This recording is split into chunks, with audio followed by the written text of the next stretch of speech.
So origin of English language in Southeast Asia and the Southwest.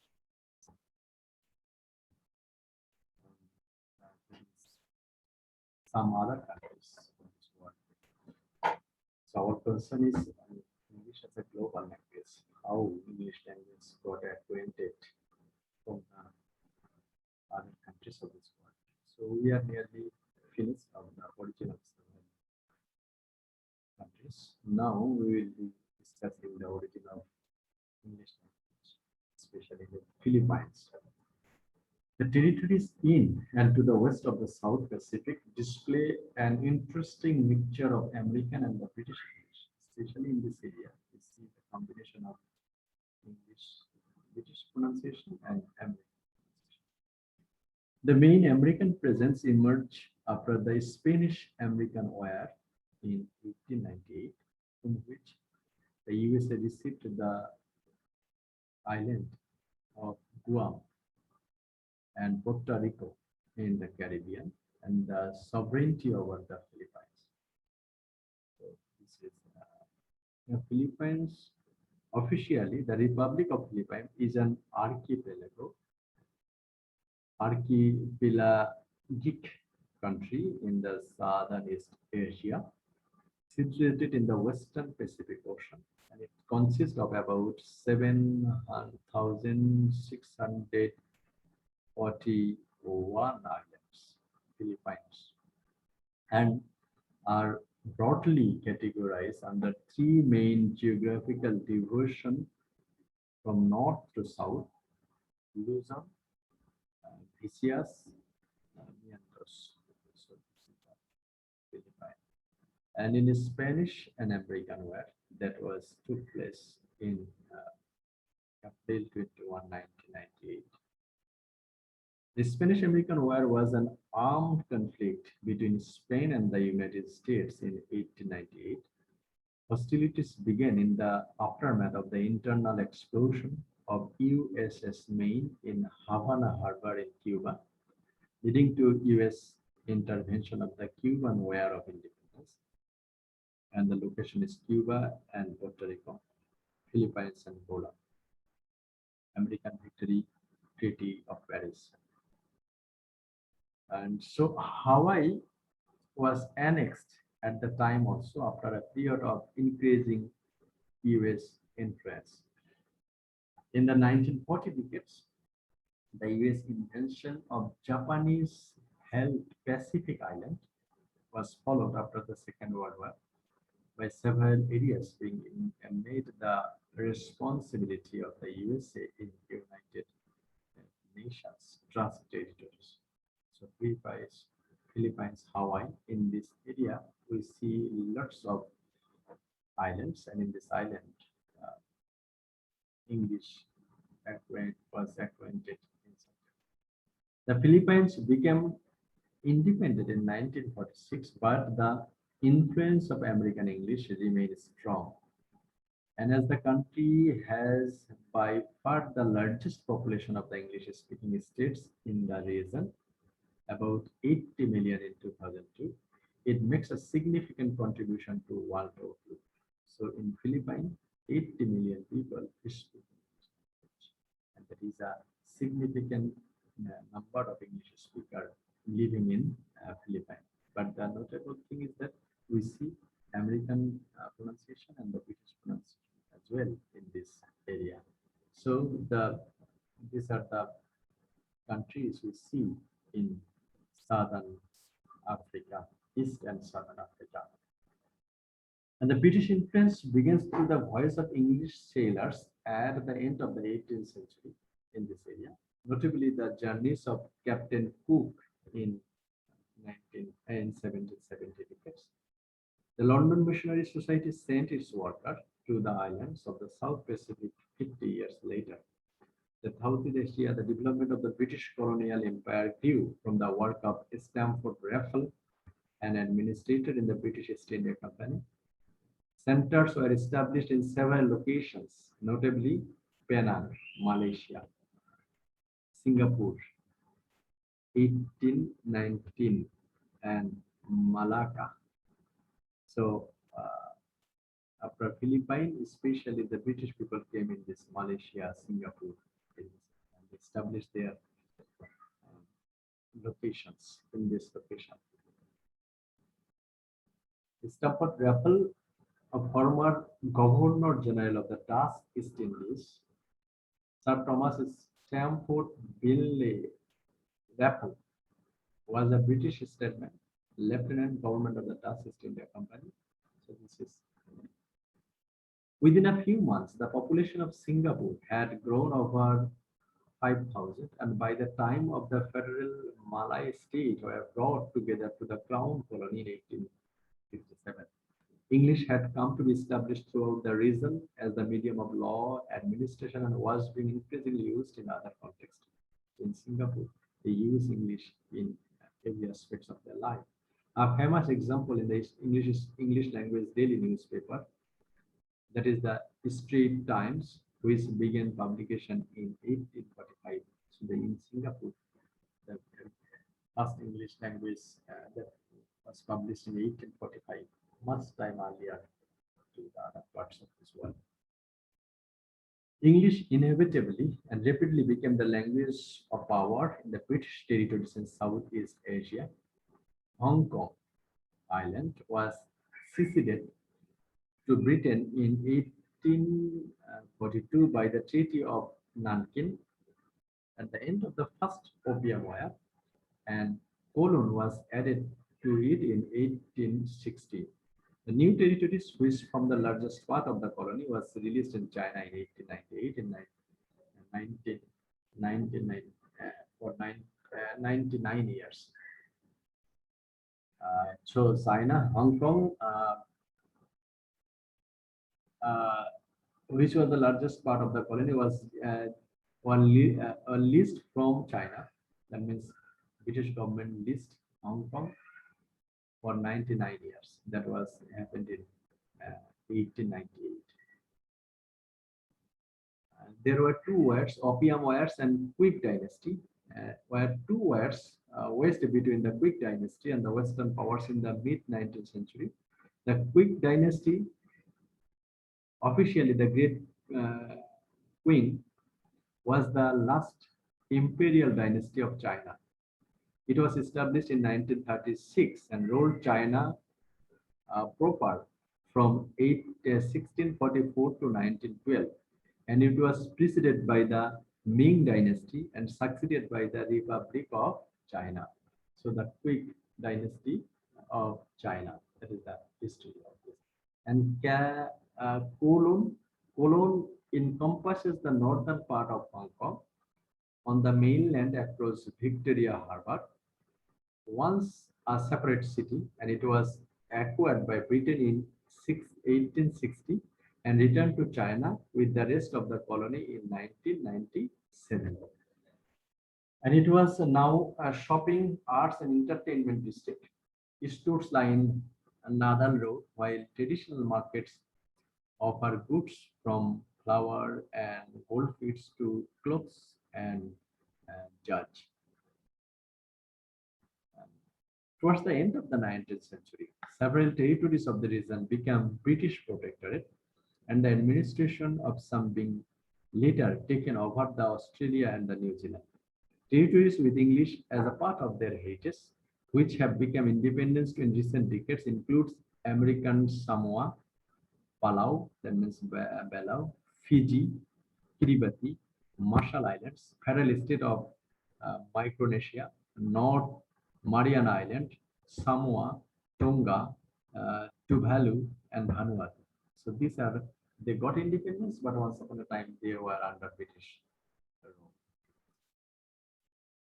And the introduction of British educational system exposed learners to the standard British English model in this area.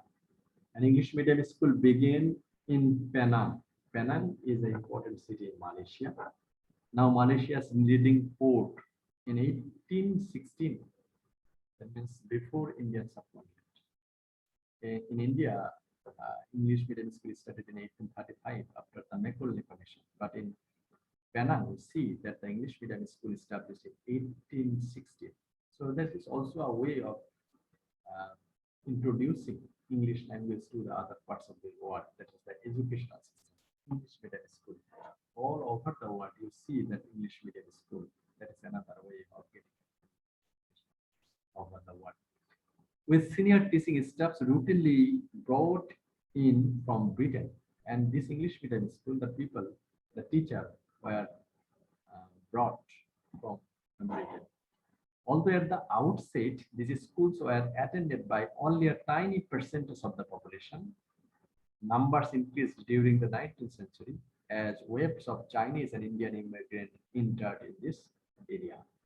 So Malaysia is very close to China, and for this reason, Chinese people tried to dominate it. At the time, the people became interested to learn English language, and the number of students increased in this area.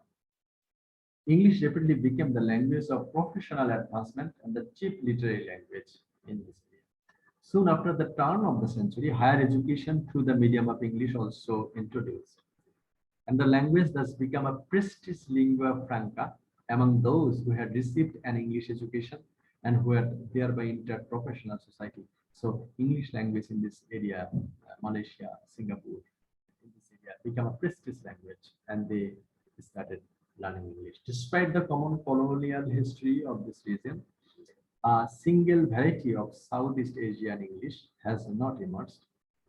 The political histories of Singapore and Malaysia, especially since independence, have been too divergent for this to happen, and the sociolinguistic situation in Hong Kong and Papua New Guinea are unique. So the Hong Kong and Papua New Guinea, Singapore, Malaysia. And Singapore, what happened to the scenario of Singapore English?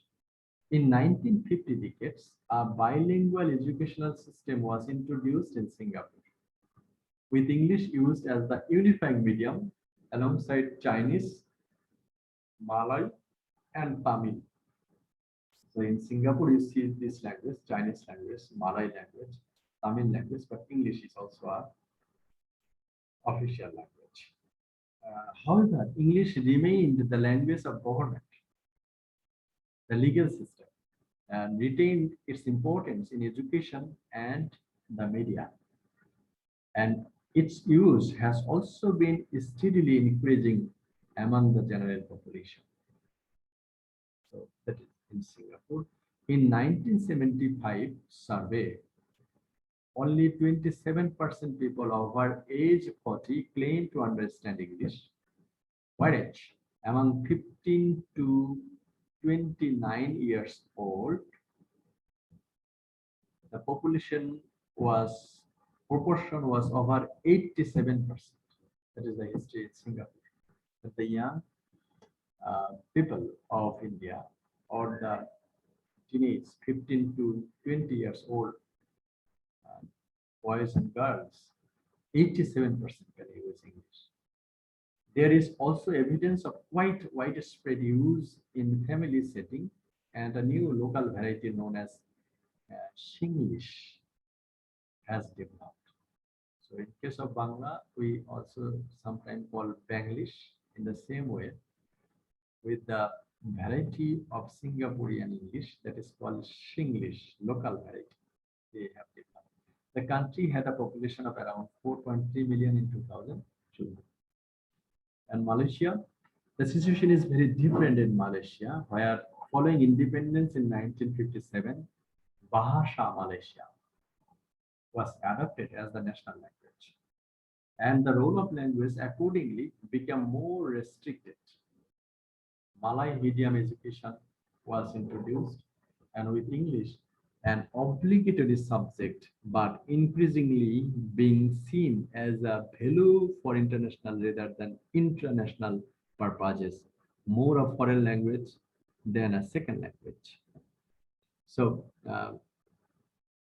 English in Malaysia, they had a regional language that is called Bahasa Malaysia. They try to restrict to use this regional language. However, English language got acquaintance for international, not international. and English is second language in Malaysia. However, the traditional prestige attached to English still exists for many speakers. The country had a population of 22 million in 2002. So these are the region or territory in Southeast Asia and the Southeast Pacific where English language is used. So English language visit Hong Kong. So Hong Kong became the British colony for 99 years lease. So let's see what happened to Hong Kong. English has always had a limited use in the territory associated with government or military administration, law, business, and the media. Chinese or the Cantonese is the mother tongue of over 98% of the population in Hong Kong. However, in recent years, there has been a major increase in educational provision, with estimates suggesting that over a quarter of the population have some competence in English language. English and Chinese have joint official status, but Chinese predominates in most speech situations, often with a great deal of language mixing. So in Hong Kong, English and China, both both languages had the official status. There is uncertainty surrounding the future of the role of English following the 1997 transfer of power. Two patterns of language use so far have shown the little change. So in 1997, Hong Kong was the last British colony that was handed over to China. But the status of English language, it was thought that the status of English language will deteriorate after getting independence from British colony. However, the status remains same, a little bit changed. Papua New Guinea. The British soldier visited the territory as early in the 1793, and Britain and Germany annexed area in 1884. British New Guinea was transferred to Australia in 1904 as the territory of Papua. German New Guinea was mandated to Australia in 1921. The two areas merged after World War II and became independent in 1975. So there was a population of nearly 5 million in 2002, and about half of the people speak Tok Pisin, an English-based version. So in Papua New Guinea, Tok Pisin is an English-based word that is used in this area. Most people use as a second language, and some have it as a mother tongue, that is Tok Pisin. It has a nationwide presence, widely seen in advertisement and the press, and heard on radio and the television. So many major works have been translated into Tok Pisin, including Shakespeare and Bible. So this is the history of English language in Papua New Guinea.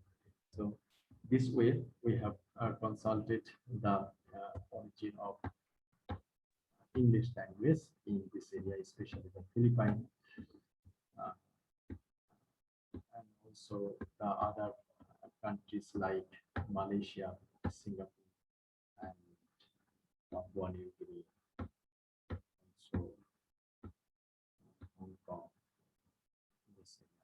So thank you very much for